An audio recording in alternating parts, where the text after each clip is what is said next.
This is SportsCenter Live. This is SportsCenter, top of the hour, 10 a.m. I should say. We're off if it's 11. Wear a watch, I should consult it. Randy Scott alongside Kerry Champion. We do continue live on this Veterans Day, where we thank all those who have served, who continue to serve this country. All morning long, we've been taking you out to our teammate Tana Storm and Kevin Agandi, who are in beautiful Colorado Springs, Colorado, where it is a frosty 2 degrees, maybe? 2 degrees. Yeah, take a look.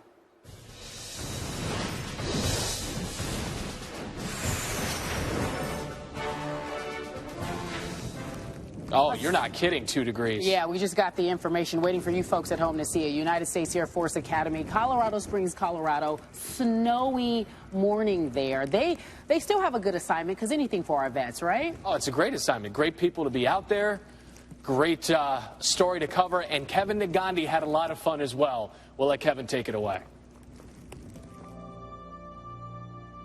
To our heroes, those who fought then and those who fight now, protecting our way of life, today and forever, with honor and pride, we salute you on this Veterans Day. And look at some of the notable Academy alumni in sports. We're going to start with legendary Spurs coach Greg Popovich, who graduated from the Academy in 1970. There hasn't been an Air Force football player taken in the NFL draft since the 1990s, but undrafted wide receiver Chad Hall has represented the school recently in the pros. And then there's Chad Hennings, winner of the 1987 Outland Trophy, an award given to the nation's most outstanding interior lineman. In 2006, he joined the great Brock Strom as the second Air Force player in the College Football Hall of Fame. So he was an All-American. He stood at 6'6", 290 pounds of full force. His senior season, he notched 24 sacks. He was destined, Chad Hennings, to make an immediate impact in the NFL. But then he had to wait 4 years to be exact. His mission, to serve his country. Due to his commitment to the Air Force, Chad Hennings dropped in the 1988 NFL Draft down to a round that no longer exists, the 11th.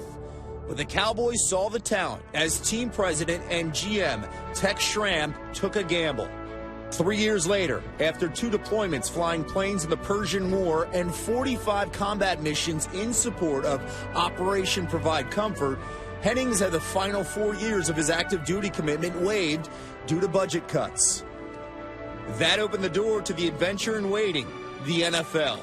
Jimmy Johnson inherited a 27-year-old rookie who quickly got on the field playing special teams and adding depth to a Super Bowl champion defensive line. Hennings' combination of size and speed was a huge asset for a front that featured Charles Haley, Leon Lett, and Russell Maryland. He played 9 years in Dallas, recorded over 27 sacks while earning 3 Super Bowl rings. What other player has a resume that features championship rings, sacking quarterbacks, and flying jets that were labeled tank killers? No one.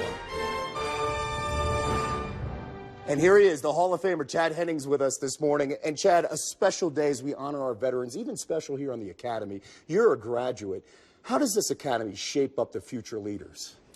It shapes them to be holistic leaders, mind, body, and spirit. It goes to educate them in all of those phases. But the one thing that it does a really good job of, it enforces the aspect of character and leadership, that there's a right way, a wrong way of doing things, that it's about service before self, excellence in all we do, integrity first.